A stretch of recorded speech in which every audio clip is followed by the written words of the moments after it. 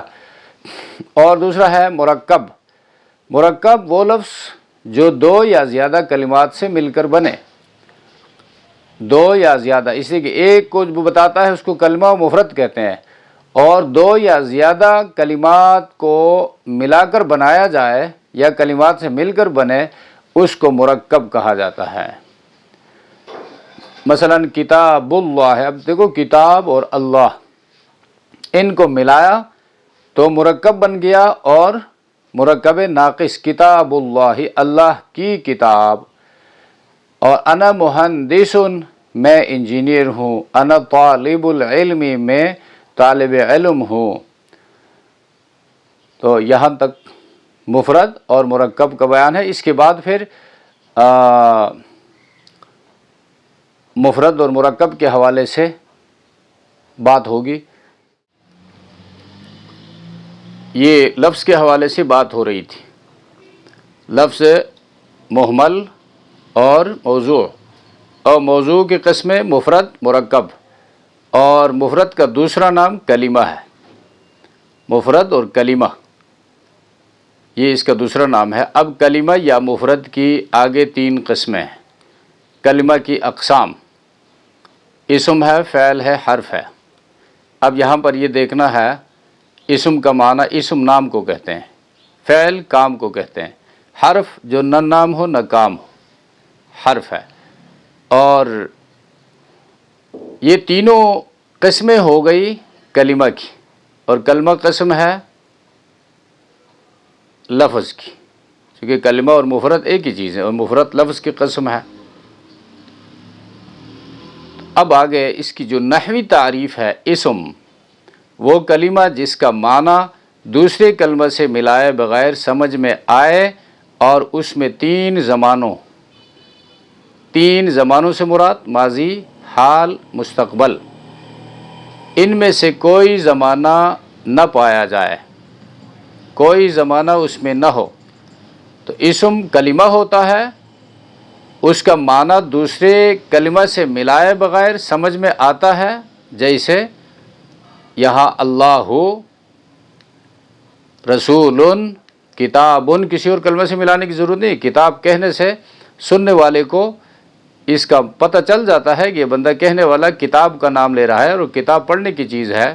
یا کلیتن، کالج کو کہتے ہیں، اور کالج میں علم حاصل کیا جاتا ہے۔ تو ماضی، حال، مستقبل، 3 زمانوں میں سے کوئی زمانہ نہ ہو اس میں، یعنی اسم کلمہ ہوتا ہے، وہ دوسرے کلمے کے ملانے کا محتاج نہیں ہوتا، 3 زمانوں میں سے کوئی زمانہ اس میں نہ پایا جائے،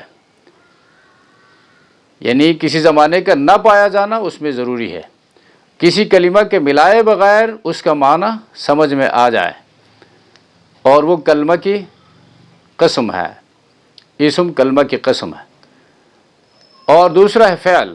فعل وہ کلمہ جس کا معنی دوسرا کلمہ ملائے بغیر سمجھ میں آئے، یہاں تک کوئی اس کے ساتھ یہ مشترک ہو گیا. یہاں پر بھی یہ دوسرے کلمہ ملائے بغیر سمجھ میں آئے، اور وہاں پر بھی یہ دوسرا کلمہ ملائے بغیر سمجھ میں آئے، اور تین زمانوں میں سے کوئی زمانہ اس میں پایا جائے. یہاں تھا نہ پایا جائے، کوئی زمانہ نہ ہو، ماضی حال مستقبل میں سے کوئی زمانہ نہ ہو. یہاں پر چونکہ فعل ہے، اور فعل میں تین زمانوں میں سے ماضی حال مستقبل میں سے کسی ایک زمانے کا اس میں پایا جانا ضروری ہے. اسے جب کام ہوتا ہے تو کسی زمانے میں ہوتا ہے، ماضی میں ہوا ہے یا اب ہو رہا ہے یا آئندہ ہوگا.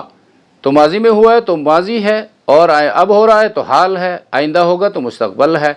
جیسے قرأ زیدن، زید نے قرأ زیدن، زید نے پڑھا. تو کب پڑھا ہے؟ زید نے پڑھا زمانہ ماضی میں. اس کو کہتے ہیں فعل، اور ماضی ہے، معروف ہے، اسی کے اس کا فاعل معلوم ہے تو فعل معروف کہلایا. اور واحد ہے، اسی کے ایک پر دلالت کرتا ہے، اور مذکر ہے، اسی کے مؤنث کی کوئی علامت اس میں نہیں ہے. یہ ساری باتیں اس میں جمع ہو گئی.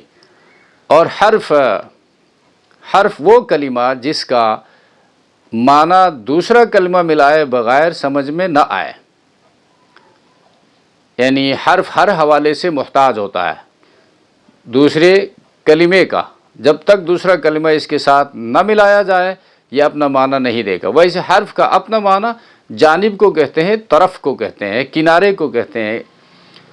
تو اب دیکھیں مثال، جیسے ان کا معنی اگر. اب یہ ان جو ہے یہ اپنا پورا معنی نہیں دے گا. اب اگر کہنے سے یہ نہیں پتہ چلتا ہے آگے کچھ کہنا چاہتا ہے. یا من سے، اعلیٰ پر. اب اس کو مثلا من ہے اور اعلیٰ ہے، میں کہتا ہوں سیر تو، میں نے سفر کیا، سیر کی، من بشاورہ الی راولبندی، من سے بشاورہ پشاور سے، الی راولبندی راولبندی تک. یا اعلیٰ کو استعمال کرو، الکتاب، الکتاب کتاب، علی المنضدۃ، اعلیٰ پر، منضدہ میز پر ہے، کتاب میز کے اوپر ہے. اب یہ جو ہے کتاب اور منضدہ کو اعلیٰ نے ملا دیا اور ایک پورا جملہ بنایا. تو یہ اس کا فائدہ ہے، تعریف نہیں ہے، اس کا حرف کا یہ فائدہ بتا رہا ہے کہ یہ دو اسموں کو، اسم اور فعل کو ملا کر ایک کمپلیٹ جملہ بنا کر سامنے لاتا ہے، اور حرف کے بغیر وہ ممکن نہیں ہے. اب اس کے بعد سیکنڈ لیکچر میں انشاءاللہ ہم اسم کو سمجھنے کی علامات، فعل کو سمجھنے کی علامات اور حرف کی علامات ان پر پڑھیں گے. اور یہاں تک اس کو سمجھنے کی طلباء طالبات سے گزارش ہے، کوشش کریں تاکہ قرآن کریم کا معنی ہم سمجھ سکیں، اور نیت یہ کرے اللہ ہم سے راضی ہو جائے. ان تمام کاوشوں کے بعد، اس تمام محنت کے بعد اللہ کے کلام کو جس میں اللہ کی مرضی پوشیدہ ہے، اللہ کے رضامندی اور اللہ کی ناراضگی کے اسباب وہاں بیان ہوئے ہیں، ان کو ہم صحیح طریقے سے سمجھ سکیں، اور یوں جو ہے ہماری دنیا و آخرت سنور جائے. تو ہمارے درس کا خلاصہ یہ ہے کہ لفظ یا بامعنی ہوگا یا بے معنی. بامعنی ہے تو موضوع کہلائے گا، بے معنی ہے تو مہمل. اور موضوع کی دو قسمیں ہیں، مفرد، مرکب. مفرد کو کلمہ بھی کہتے ہیں، اور کلمہ یا مستقل معنی پر دلالت کرتا ہوگا یا نہیں. اگر نہیں کرتا ہے تو اس کو حرف کہتے ہیں، اور اگر کوئی مستقل معنی پر دلالت کرتا ہے پھر اس کی دو قسمیں ہیں، اس میں زمانہ پایا جاتا ہے یا نہیں. اگر کوئی زمانہ اس میں نہیں پایا جاتا تو اسم ہے، اور کوئی زمانہ پایا جاتا ہے تو وہ فعل ہے. یہ اس پورے ہمارے لیکچر 1 کا خلاصہ ہے. سبحان ربک رب العزت عما یصفون وسلام علی المرسلین والحمد للہ رب العالمین.